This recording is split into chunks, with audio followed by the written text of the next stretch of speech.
हे friends, मैं Lakshmi LPS academy और journey to excellence में आपका बहुत स्वागत करते हूँ। आज हम लोग बहुत ही इंटरेस्टिंग टॉपिक पढ़ेंगे, जीडीपी, ग्रॉस डोमेस्टिक प्रोडक्ट, सकल घरेलू उत्पाद। इससे पहले हम लोगों ने अर्थव्यवस्था के जो तीनों क्षेत्र हैं वैसे 5 है। आपको पता है कि जो प्राइमरी, सेकेंडरी एंड टर्सरी के भी सब पार्ट्स हैं, क्वार्टरनरी एंड क्विनरी, है ना। तो वो सब बहुत अच्छे से समझा था, उस वीडियो को देख लीजिएगा। इसे देखने से पहले बहुत ही बेहतर समझ में आएगा।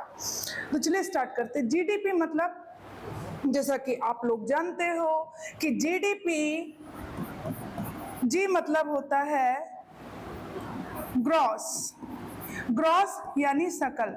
जैसे हम मैथ्स में बोलते हैं 1 + 2 + 3 इज इक्वल टू, तो आप बोलोगे कि मैम टोटल 6 हो गया। अगर हम इसे इकोनॉमिक्स की लैंग्वेज में बोलेंगे तो हम बोलेंगे ग्रॉस सेक्स। ये बात समझ में आ गई। डी मतलब होता है घरेलू यानी डोमेस्टिक। क्या होता है? डोमेस्टिक। और पी मतलब प्रोडक्ट यानी उत्पाद, यानी कि हमारा जो घरेलू उत्पाद है, हमारे देश के अंदर जो उत्पाद है, इसको 2 तरीके से काउंट करते हैं।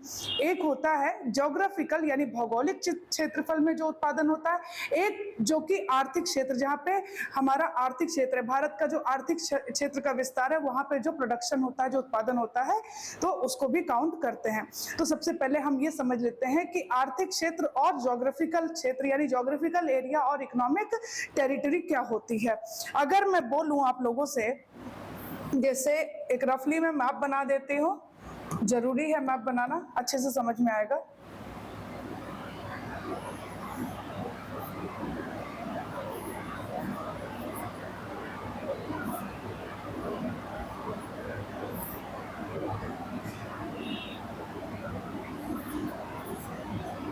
रफली बना दिया है ऐसे ही। ओके, ये भारत का मैप है। ओके, और यहाँ पे मैं अगर बोलूं, अभी बताती हूँ ये मैंने हाईलाइट क्यों किया है, ध्यान से देखिए। ये जो भारत का एरिया है, मतलब ये पूरा का पूरा जो क्षेत्र है, इसको आप क्या बोलोगे कि मैम ये मेरा ज्योग्राफिकल एरिया है, भौगोलिक क्षेत्रफल है। तो इसके अंदर जो भी उत्पादन हो रहा है पूरे 1 साल के अंदर, यानी कि 1 अप्रैल से लेके 31 मार्च, यानी 1 अप्रैल से 31 मार्च तक का जो भी उत्पादन है, मतलब आखिरी जो, मतलब अंतिम जो वस्तु और सेवाओं का जो मौद्रिक मूल्य होता है, उसी को हम बोलते हैं जीडीपी। क्या बोलते हैं? जीडीपी, ग्रॉस डोमेस्टिक प्रोडक्ट या फिर सकल घरेलू उत्पाद, जो भी बोल लीजिए, है ना। हिंदी में बोलिए, अंग्रेजी में बोलिए, पूरा स्वतंत्र हैं आप लोग। ओके, तो मैं अगर एग्जांपल के तौर पे बोलूं, यहां पे मैं लिख देती हूं जीडीपी, एक सेकेंड, यहां पे मैं लिख देती हूं जीडीपी और यहां पे मैं लिख देती हूं जीएनपी।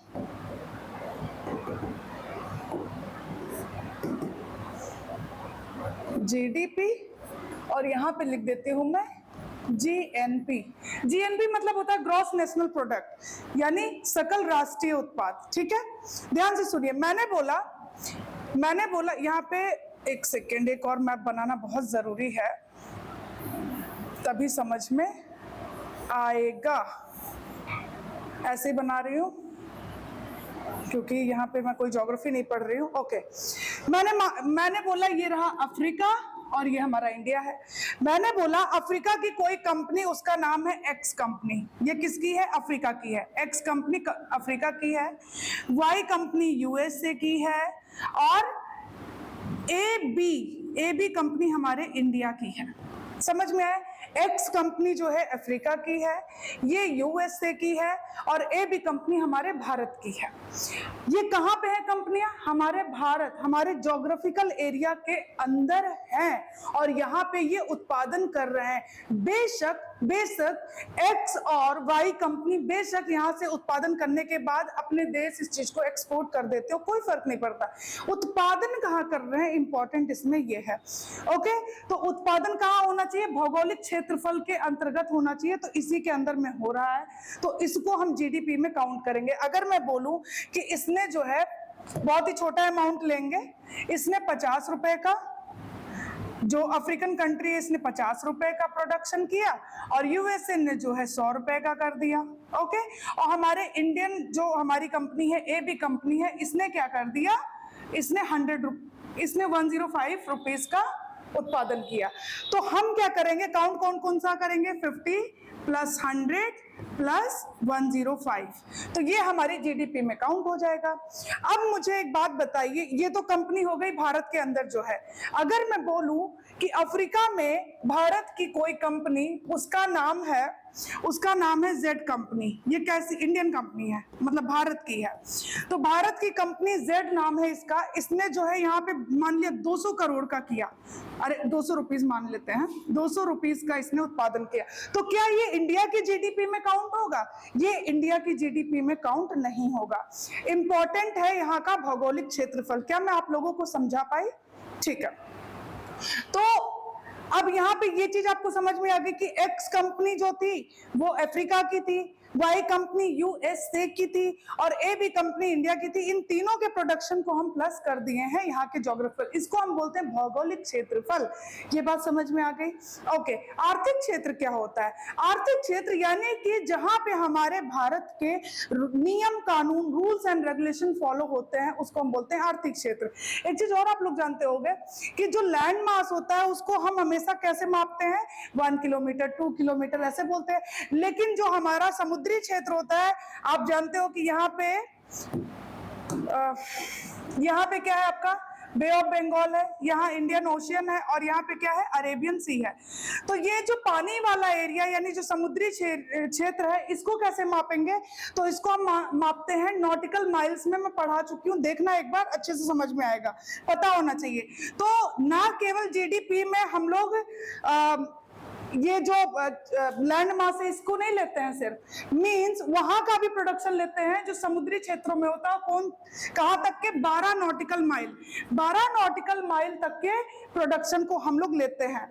जैसे यहाँ पे मछली पालन कर, मछुआरों ने मछली पकड़ी, तो वो किस में आएगा, यहाँ की जीडीपी में आ जाएगा, है ना। तो इस तरीके से मतलब 12 नॉटिकल माइल तक का जो भी प्रोडक्शन होता है वो भी हम जीडीपी में काउंट करते हैं, ये बात याद रखिएगा। ओके, अब मैं बोलूं कि आर्थिक क्षेत्र के बारे में बोलूं, मैंने बोला कि अफ्रीका में, जैसे अफ्रीकन जो कंपनी है हमारे यहाँ पे है एक्स कंपनी, या यूएसए की वाई कंपनी है, तो मैंने बोला कि अफ्रीका में हमारी कोई एम्बेसी है, ठीक है। एम्बेसी मतलब क्या होता है? दूतावास होता है। मीन्स आप अगर पासपोर्ट वीजा वगैरह बनवाते हो तो इनको फी देते हो या नहीं देते हो? देते हो। तो वो जो पैसे उसको मिलते हैं, वो पैसे कहाँ की जीडीपी में आएंगे? तो वो भी पैसे हमारे इंडिया की जीडीपी में काउंट होंगे। ये बात समझ में आ गई? उसी तरीके से अगर भारत में अफ्रीका का कोई दूतावास है, तो ये जो दूतावास भारत, बेशक अफ्रीका का, बेशक यहाँ पे इंडिया के भौगोलिक क्षेत्रफल में वो है, लेकिन वहां पे रूल्स और रेगुलेशंस, नियम कानून अफ्रीका के फॉलो हो रहे हैं, इसलिए वो इंडिया की जीडीपी में काउंट नहीं होगा। तो ये दिमाग में आपको रखना है। इकोनॉमिक टेरिटरी यानी कि आर्थिक क्षेत्र जो होता है, आर्थिक क्षेत्र में आप उस जगह को लेते हो जहां पे आपके रूल्स फॉलो होते हैं, आपकी सरकार के, आपकी गवर्नमेंट के रूल्स फॉलो होते हैं। ये बात समझ में आ गई? तो आर्थिक क्षेत्र भी आपको समझ में आ गया, ज्योग्राफिकल एरिया भी समझ में आ गया।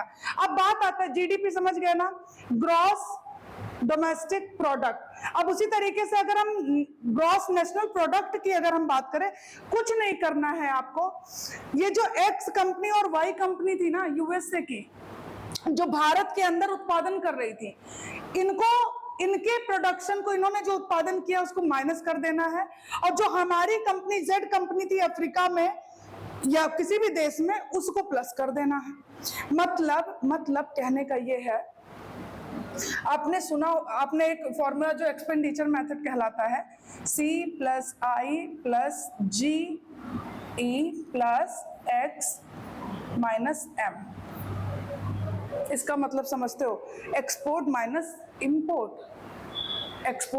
इंपोर्ट, यानी सी मतलब होता है कितना एक साल में कंज्यूम किया गया, आई मतलब होता है कितना इन्वेस्टमेंट किया गया पूरे एक साल में।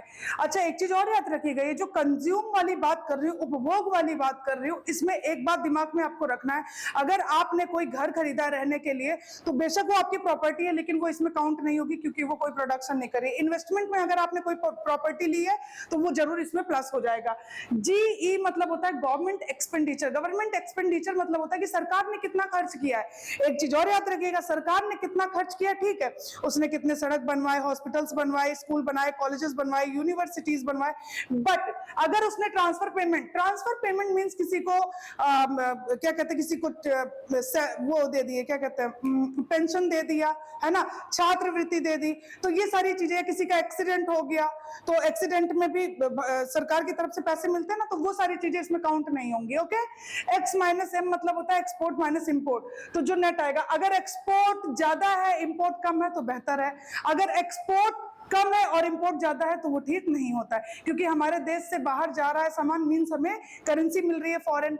लेकिन अगर हम बाहर से सामान मंगवा रहे हैं, इंपोर्ट कर रहे हैं, जैसे हम अफ्रीका से कोई चीज इंपोर्ट कर रहे हैं, तो अगर हम ज्यादा इंपोर्ट कर रहे हैं मींस हम अपनी करेंसी को बाहर दे रहे हैं, है ना, तो हमारा पैसा जा रहा है, बेशक सामान है लेकिन पैसा तो जा रहा है, तो इंपोर्ट करना ठीक नहीं होता उतना, एक्सपोर्ट करना ठीक होता है। तो एक्सपोर्ट के कंपेयर में, इंपोर्ट के कंपेयर में एक्सपोर्ट ज्यादा होना चाहिए, मतलब आयात के कंपैरिजन में निर्यात ज्यादा होना चाहिए, ये एक अच्छी अर्थव्यवस्था होती है। जीडीपी से वैसे ये नहीं पता चलता है कि हमने कितना सेल किया क्या नहीं, इससे ये पता चलता है कि हमारे देश में प्रोडक्शन कितना हुआ है, उत्पादन कितना हुआ, तो उत्पादन बताता है ये। ओके, अब ध्यान से सुनिए, आपने एक चीज और सुना होगा, जीडीपी मैंने बोला ग्रॉस डोमेस्टिक प्रोडक्ट, अगर मैं बोलूं कि जीडीपी है, इसको एनडीपी करना है, तो आप क्या करोगे भाई, मैंने क्या किया, यहाँ पे जो प्रोडक्शन हुआ भारत के अंदर, ठीक है, मैंने बोला मैंने एक फैक्ट्री है, उसमें जो उत्पादन हुआ, उस उत्पादन में मैंने बोला 100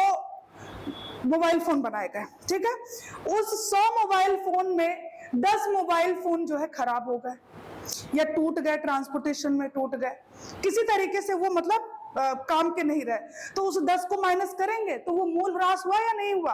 तो यानी कि इसमें से डेप्रिसिएशन अगर आप माइनस कर दोगे, अगर डेप्रिसिएशन माइनस कर दोगे तो ये नेट आ जाएगा, मतलब कहने का ये है मूल ह्रास, ठीक है, उसको माइनस कर दोगे तो क्या आ जाएगा, आपका नेट आ जाएगा, डोमेस्टिक ही रहेगा एंड प्रोडक्ट ही रहेगा, घरेलू, ठीक है। तो जीडीपी को एनडीपी करने के लिए उसी तरीके से जीएनपी भी होता है, ग्रॉस नेशनल प्रोडक्ट को मैंने क्या बोला था भाई, जो विदेशों में अर्जन कर रहे हैं भारतीय उसको प्लस कर देना है, और जो हमारे भारत में अर्जन कर रहे हैं, जो उगाई कर रहे हैं, पैसे का कमाई कर रहे हैं, उसको आपको क्या कर देना है, माइनस कर देना। आ गया आपका GNP, gross national product. Gross national product को अगर इस ग्रॉस को नेट में करना है तो सीधा बोलिए कि मैम कुछ नहीं करना है, डेप्रिसिएशन माइनस कर देना है, यहाँ भी आ गया आपका नेट, एनएनपी आ गया, नेट नेशनल प्रोडक्ट है, नेट शुद्धता के लिए आपको उसमें से डेप्रिसिएशन माइनस कर देना, मूल ह्रास को माइनस कर देना, आपका नेट वैल्यू आ जाएगा। तो ये बात समझ में आ गई। ओके, उसके बाद चलिए अब आते हैं कंपोनेंट्स ऑफ जीडीपी में बता चुकी हूँ, कंज्यूम कितना किया पूरे एक साल में, इन्वेस्टमेंट क्या था, और गवर्नमेंट ने कितना खर्च किया है, ठीक है, और एक्सपोर्ट माइनस इंपोर्ट। अब एक बात बताइए, मैंने बोला कि जीडीपी से किसी भी अर्थव्यवस्था का ये नहीं पता चलता कि उसमें सेल हुआ या नहीं, बस प्रोडक्शन का पता चलता है ना। जीडीपी को हम लोग देखते हैं, एक तो हम मार्केट प्राइस पे देखते हैं और एक हम देखते हैं फैक्टर कॉस्ट। तो मार्केट प्राइस और फैक्टर कॉस्ट को भी समझना चाहिए, है ना, समझना चाहिए कि नहीं। ओके, मार्केट प्राइस और फैक्टर कॉस्ट को समझने से पहले एक चीज और बताती हूँ मैं। जैसे हमने पढ़ा था प्राइमरी, सेकेंडरी और टर्सरी सेक्टर पढ़ा था। प्राइमरी, सेकेंडरी और टर्सरी सेक्टर, इन तीनों सेक्टर, प्राइमरी मतलब होता है कि मतलब जो जैसे उसमें आ जाता है कृषि आ जाती है, एग्रीकल्चर, फॉरेस्ट्री आ जाती है ना, तो मतलब वो सारी चीजें जो नेचुरल रिसोर्सेज है वो आते हैं उसमें, प्राकृतिक संसाधन आते हैं, उसी का यूज करके रॉ मटेरियल्स का ही यूज किया जाता है दूसरे वाले में, सेकेंडरी में। मतलब उसमें हम कोई इंडस्ट्री लगाते हैं और उसमें फिर उत्पादन करते हैं, मैन्युफैक्चरिंग सेक्टर इसे बोलते हैं सेकेंडरी वाले को। टर्सरी की बात करते हैं कि सेवा क्षेत्र, इसे इंटेंजिबल भी बोलते हैं, यानी कि जिसे छुआ नहीं जा सकता है, जिसे हम टच नहीं कर सकते। जैसे मैं आपको पढ़ा रही हूँ तो आप मुझे देख रहे हो कि ये टीचर है पढ़ा रही, लेकिन क्या मेरे पढ़ाने को आप टच कर सकते हो? टीचिंग स्किल्स को नहीं कर सकते ना टच। तो इसी तरीके से समझिए, जिसको हम टच नहीं कर सकते उसको इंटेंजिबल बोलते हैं। तो सर्विस सेक्टर, तो प्राइमरी में आता है नेचुरल, सेकेंडरी में आता है मैन्युफैक्चरिंग, यानी कि हमने प्राइमरी सेक्टर्स का जो उत्पाद था उसको लिया और उससे हमने कोई वस्तु बना दी। ओके, और तीसरा आता है सर्विस सेक्टर, जैसे कि हमने सर्विस के बदले में कोई फीस पे कर दी। तो यहाँ पे समझने की कोशिश करिए, अगर मैं बोलूं कि जीडीपी में क्या चीज काउंट होगा, तो जीडीपी में आप बोलोगे कि मैम ये सीधा नहीं, ये जो यूनिट्स है इसको आप बताइए मार्केट कॉस्ट में। तभी ना पता चलेगा। तो मार्केट कॉस्ट में अगर आपको बताना है बाजार मूल्य पर, तो इसमें क्या करना है कि प्राइमरी सेक्टर में 50 यूनिट मैंने बोला पैडी हुआ था, धान हुआ था। इस 50 यूनिट को टोटल 1 साल की बात कर रहे हो, तो इस 50 यूनिट में 1 यूनिट की कितनी कीमत थी? तो मैंने बोला कि बेटा ये 1 केजी जो है 2 रुपए में मिल रहा था, तो आपने 50 इंटू 2 कर दिया, यानी कि 100 आ गया, 100 रुपीज आ गया। उसी तरीके से 25 लैपटॉप दूसरे वाले मैन्युफैक्चरिंग में 25 लैपटॉप हमने बनाए 1 साल में। इस 25 लैपटॉप में एक लैपटॉप की कीमत कितनी थी? एक लैपी की कीमत 2 रुपए थी। 25 इंटू 2 कर दिया तो आ गया टोटल कितना? 50 आ गया। उसी तरीके से हमने डॉक्टर को फीस दे दी पूरे 1 साल में 50 रुपए की, तो ये 50 रुपए ही रहेंगे। तो ये टोटल कितना हो गया? 100, 50 और 50, 100 प्लस 50 प्लस 50, तो ये टोटल आपकी जीडीपी आ गई मार्केट कॉस्ट में। क्या ये चीज में समझा पाई? बहुत ही आसान है, थोड़ा सा दिमाग लगाने वाली बात है। अब इसका एक चीज और है जो जीडीपी को कंपेयर, अब जैसे मैंने बोला कि ये यूनिट्स में मैंने टोटल बता दिया मार्केट कॉस्ट निकाल के, ठीक है, जो जीडीपी में इंक्लूड होगा। क्वार्टरली भी, तिमाही भी जो है निकाला जाता है, मींस कि 4 भागों में बांट देते हैं, 4 भागों में बांट देते हैं और उसमें क्या करते हैं, जैसे मैंने बोला कि जीडीपी को तिमाही, जैसे तिमाही मतलब क्या, 1 अप्रैल से शुरू हो जाता है, तो मैंने क्या किया, अप्रैल, मई एंड जून, ये एक हो गया, तिमाही हुआ या नहीं। जुलाई, अगस्त, सितंबर दूसरी तिमाही हो गई। अक्टूबर, नवंबर एंड दिसंबर ये तीसरी हो गई, और चौथी होती है जनवरी, फरवरी एंड मार्च। तो इसको क्या करते हैं, तिमाही मतलब कि क्वार्टरली भी इसको क्या करते हैं, कैलकुलेट करते हैं। इसको जब कैलकुलेट करते हैं तो पिछले साल वाले जो तिमाही वाले होते हैं उससे कंपेयर करके देखते हैं कि क्या सिचुएशन है। उसी तरीके से ईयरली जो एनुअली होता है, जैसे एनुअली मैंने यहाँ पे करके दिखाया था, ये देखिए ये एनुअली है, तो इसमें मैंने एनुअली निकाला, जीडीपी कितना निकला आपका, 100, 50, 50, 200 निकला। तो हम देखेंगे कि पिछले साल वाला, पिछले 1 साल का क्या था, तो कंपैरिजन करके इस तरीके से हम देखते हैं कि ग्रोथ कितनी है। जीडीपी जो कैलकुलेट किया जाता है वो एनएसओ के द्वारा किया जाता है, और ये जो एनएसओ है इसको 2019 में एनएसएसओ एंड सीएसओ को मर्ज किया गया था, और एमओएसपीआई मिनिस्ट्री के अंतर्गत ही आता है। ओके, अब चलिए, GDP at factor cost, GDP at market price, बहुत जरूरी है ये जानना। GDP at factor cost, factor cost क्या होता है, मतलब कि आप किसी वस्तु का उत्पादन कर रहे हैं तो उसमें कितनी लागत लग जाती है, वही फैक्टर कॉस्ट होता है। फैक्टर कॉस्ट मींस अगर मैं बोलूं कि मैं कोई एक इंडस्ट्री लगाना चाहती हूँ, तो आप सीधा बोलोगे कि मैम उसके लिए सबसे पहले तो आपके दिमाग में आपके पास मनी होनी चाहिए, है ना, तो मनी बहुत जरूरी है, कैपिटल बहुत जरूरी है। फिर उसके बाद आप बोलोगे कि मैम मनी जरूरी है, तो आप लैंड खरीद पाओगे, लैंड की जरूरत होगी, यानी भूमि की जरूरत होगी। और फिर भूमि तो मैं स्वयं तो नहीं बना पाऊंगी, उसके लिए मुझे एक्सपर्ट्स चाहिए होंगे, हर एक क्षेत्र में एक्सपर्ट होते हैं, तो लेबर की जरूरत होगी, श्रम की जरूरत होगी, तो मैं लेबर की जरूरत, उनको भी पे करना पड़ेगा। तो कुल मिला के इन सारी चीजों को, इन सब लोगों को मिलाकर, मतलब उसको बनाने में, उस कुर्सी को बनाने में जो मेरा खर्च आएगा उसको हम बोलते हैं फैक्टर कॉस्ट।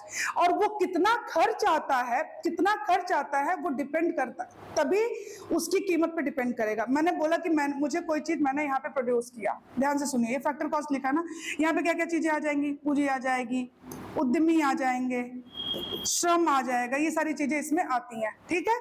अब ध्यान से सुनिए, मैंने बोला कि यहाँ पे मैंने क्या किया, कुर्सी यानी चेयर का प्रोडक्शन किया। इस चेयर की टोटल जो कॉस्ट पड़ी वो कितनी पड़ी, 200 रुपीज, ठीक है। अब इसको मार्केट में मैं बेचने ले जाऊंगी, तो जब हम इसे मार्केट में लेके जाते हैं तो इस पे टैक्सेस भी लगेंगे, तो मैंने बोला कि इस पे 10 रुपीज टैक्सेस लग गए, जीएसटी लगा दी, है ना, तो ये कितने का हो गया, 210 रुपीज। अब अगर इस पर हमें सब्सिडी मिल गया तो इसका प्राइस कम हो जाएगा, लेकिन अगर सब्सिडी नहीं मिलता है तो क्या होगा, इसका प्राइस इतना ही रहेगा। तो मान लिया इस पे 2 रुपीज का हमें क्या मिला, सब्सिडी मिल गया। सब्सिडी हर किसी पे नहीं मिलता, जैसे सिलेंडर पे मिला हुआ है, बहुत कम वस्तुओं पे सब्सिडी मिलती है, छूट मिलती है। तो इसकी कीमत कितनी हो गई, 208, यानी मार्केट कॉस्ट इसकी, जीडीपी एट मार्केट कॉस्ट इसका कितना हुआ, 208 रुपए। मैंने बोला 200 रुपए टोटल कॉस्ट आया था उस चेयर को बनाने में, जिसको हम बोलते हैं फैक्टर कॉस्ट, 200 रुपए का था। जब हम मार्केट में बेचने गए तो मार्केट में उसका जो प्राइस पड़ा वो पड़ा 208 का। वो ऐसे कि 10 रुपए उस पर जीएसटी लगी और 2 रुपए की छूट मिल गई, तो 208 रुपए। उसी तरीके से अगर आपको जीडीपी एट मार्केट प्राइस से फैक्टर कॉस्ट पे जाना है तो आप सीधा क्या करोगे, मैम बहुत आसान है, अभी यूं कर दे रहे हैं, इसमें से टैक्स माइनस कर दोगे और प्लस सब्सिडी कर दोगे, आपका आ जाएगा जीडीपी एट फैक्टर कॉस्ट। इतना तो आसान है ना। चलिए नेक्स्ट देखते हैं। अब आपने देखा होगा, देखिए हमें पता नहीं चलता है कि हमारी जीडीपी किस वजह से ग्रो कर रही है, मींस वो प्रोडक्शन की वजह से कर रही है या फिर प्राइस बहुत ज्यादा हाई हो गया है ना। तो हमें ये पता होना चाहिए कि प्रोडक्शन हो रहा है या नहीं हो रहा है। तो इसको जानने के लिए हमें बहुत जरूरी है कि एक्चुअल में पता चले कंडीशन क्या है। उसके लिए होता क्या है कि एक होता है नॉमिनल करंट, एक होता है नॉमिनल जीडीपी, एक होता है बेस ईयर पे हम लोग देखते हैं।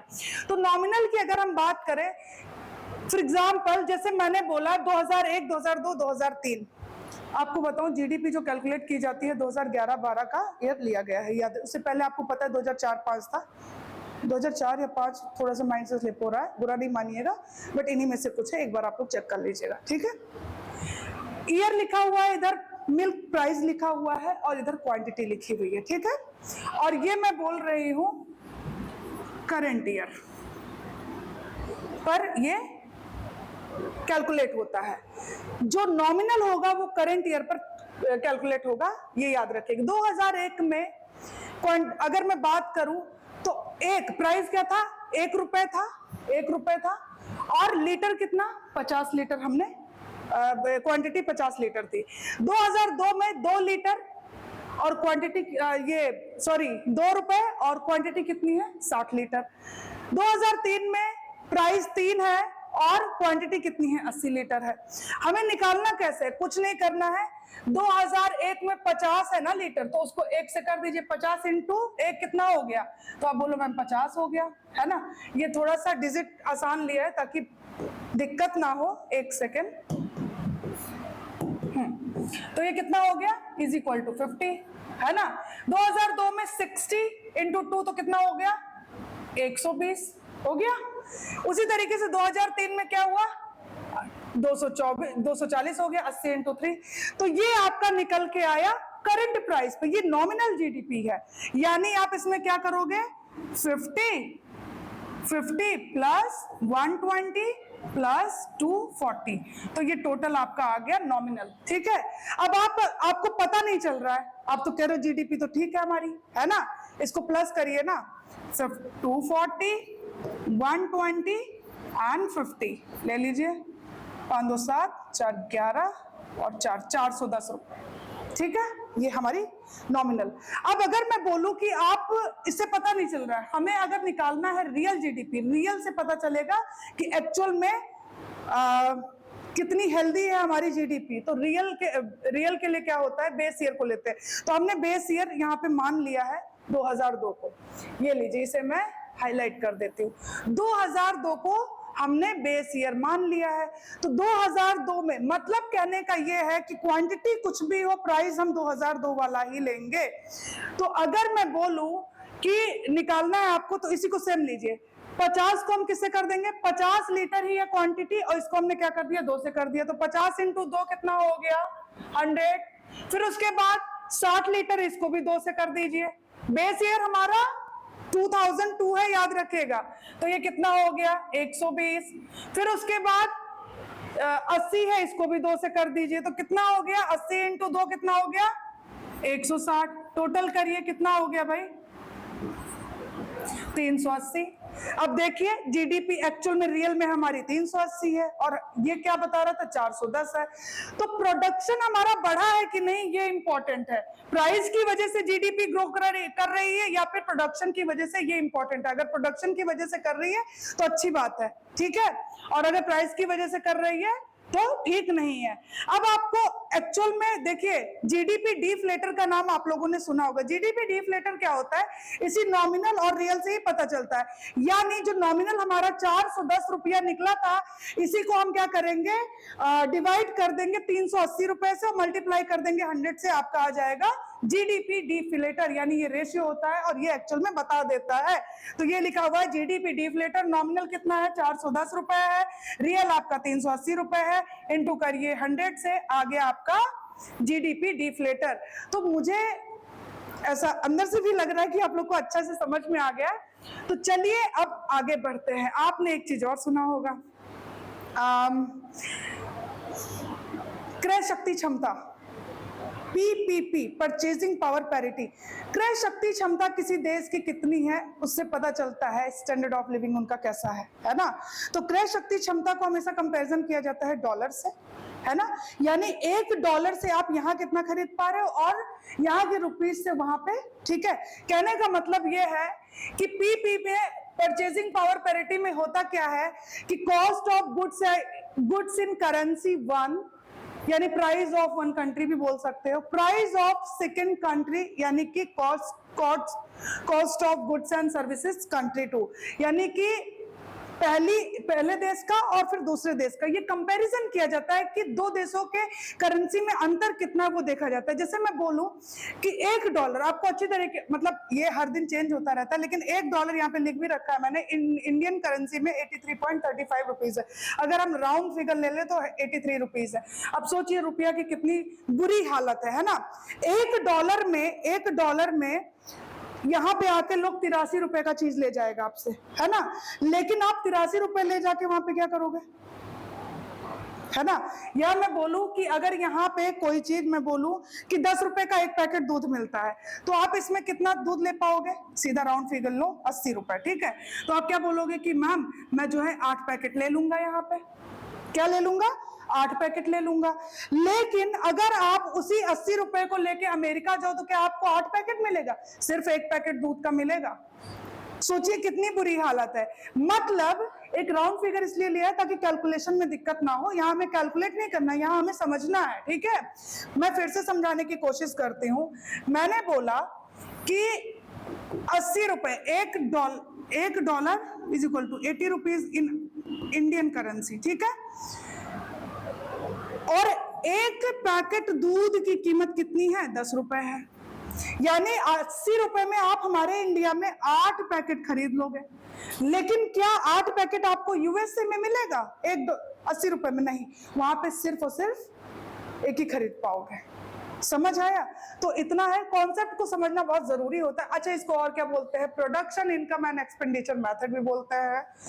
ओके, तो कुल मिला के ये हमने जीडीपी बहुत ही आसान शब्दों में पढ़ा और जीएनपी भी जाना कि किस तरीके से हम कैलकुलेट करते हैं।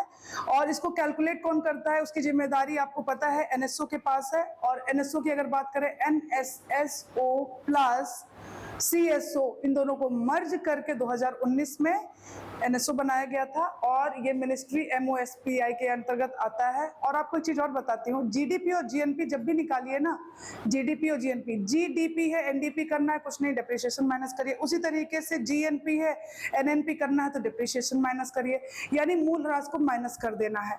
जीडीपी में क्या होता है, हमारे भारत के अंदर जो विदेशी आकर पैसे कमा रहे हैं या प्रोडक्शन कर रहे हैं तो उसको इंक्लूड करते हैं।